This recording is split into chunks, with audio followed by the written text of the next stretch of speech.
I'm pleased to be speaking once again to a music author historian who writes excellent books about some amazing bands and artists. Good afternoon, Peter Chexfield. Good afternoon, Chris.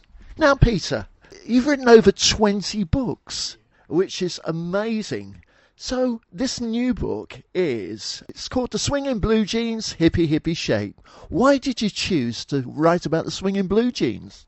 Well, they've been ignored. It's the first book about them, and I've always admired them. If push come to shove, I'd probably say they're my second favourite Merseybeat group. After the Beatles. No disrespect to the Searchers and Billy J. Kramer, Jerry and the Pacemakers, but they made a lot of good music. As you say, they're from Liverpool and the Merseybeat. So how did the band get together? Like so many, it was through listening to Lonnie Donegan and forming skiffle bands, and gradually the line-up changed, and then the four who ended up making the hits, they were together by 1958. But unlike the Beatles and everyone else, they didn't go to rock and roll, just a year or two later. It kept going right up until 1962, playing a mixture of skiffle, trad jazz, and a little bit of pop. They didn't really touch rock and roll.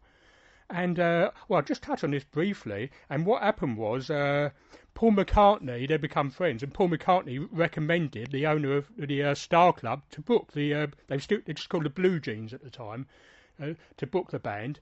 And they still had a banjo, a stand-up bass.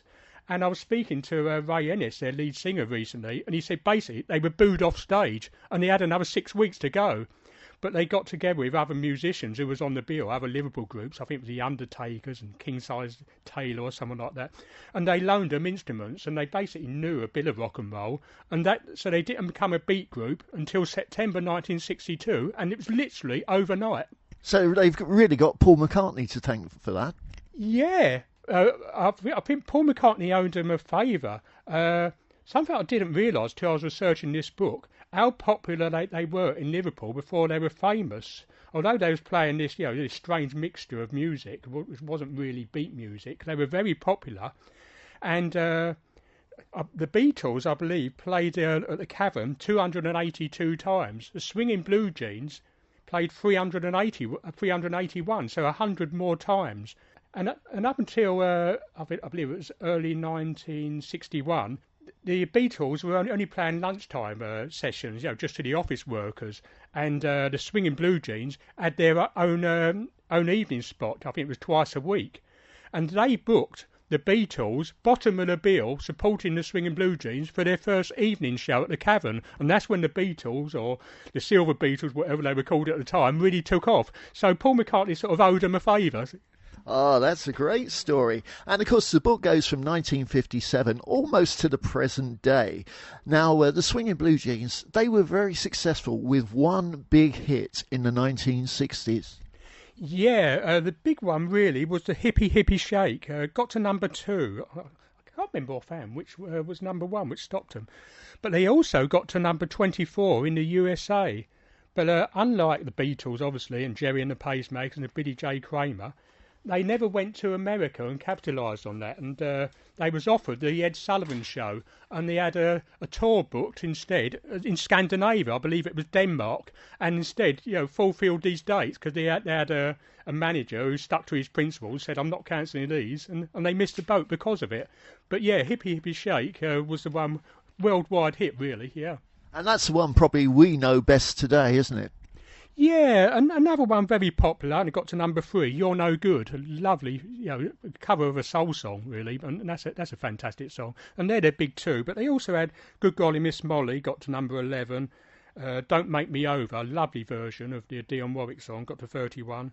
And their very first single, called It's Too Late Now, got to number 30. So they had 5 hits, and a few other hits in Europe. And who was the driving force behind the Swingin' Blue Jeans?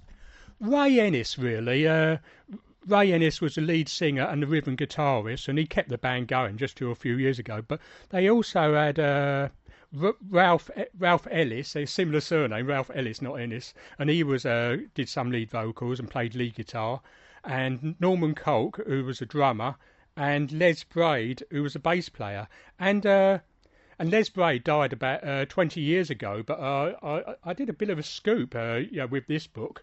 The other three surviving key members, that I interviewed them all, and they all gave me old photos of them in their early days at the Cavern. So it's as near as an official book biography as you'll get. Yes, the photos are fantastic in the book, which is the Swinging Blue Jeans Hippie Shakes. Now, Ray Ennis, he was awarded an MBE in 2019. What was that for? Services to music, along with, well, obviously the Beatles did very early, but also Jerry Marsden did. I'm trying to think, Cilla Black got an award, Mike Pender, the Searchers, and Tony Crane and the Mersey Beats. But I interviewed Ray Ennis recently on the phone for about a good 40 minutes, and he's 85 now, not in the great health, but still a very clear memory. But when I asked him about the MBE, and he said it was Princess Anne who gave him to it, and when he was queuing up to put him at ease, Princess Anne said, "My, you're a blast from the past." And Ray Ennis said to Princess Anne, "So are you." Typical Scats humour. Yeah, so. I especially laughed at that. Oh, yeah, I expect so, yeah. Now, talking about the Swinging Blue Jeans, are they still performing today? In a roundabout way, yes. Ray Ennis announced his retirement in 2010. He loves his golf. He was always out on the golf course until recently, anyway. But then he retired, and about a month later, the guitarist for the past 11 years, Alan Lovell, he had a look and found that the Swinging Blue Jeans name wasn't registered and formed his own lineup. And then Ray Ennis decided he didn't want to retire and made a bit of a comeback. And but then he found he couldn't use a name, and it ended in some acrimony. But they're both great acts on their own way. Ray Ennis solo and the Swinging Blue Jeans, so it just happens, these things. They are with the big 60s tours that are going around the country. Yeah, they still tour with what's left of the Searchers and the Tremolos and I think the Dakotas, people like that. Oh yeah, they still tour a lot. Yeah. Well, Peter, this is a really interesting book, and it is a must for any, I would say, Mersey Beat fan, and a fan of, obviously, the Swinging Blue Jeans. How can people purchase your book? Same as always, Amazon, the largest bookshop in the world. Or you'll probably find it on eBay, if not. But I've got a website, peterchecksfield.com. If you have any difficulties, just email me, and I'll get one to you. Well, Peter, thank you again for an excellent book. I've got to ask this question. Is there another book in the pipeline? Yes. I think I told you it's a good year or so ago. I'm doing something on the animals, and I keep putting it off. And I'm now about halfway through it, so I'm going to finish this book on the animals, and it's looking good. And it should be out quite soon, probably by August. So. Oh, we look forward to that. Well, Peter, thank you for speaking to us today. Thank you, as always.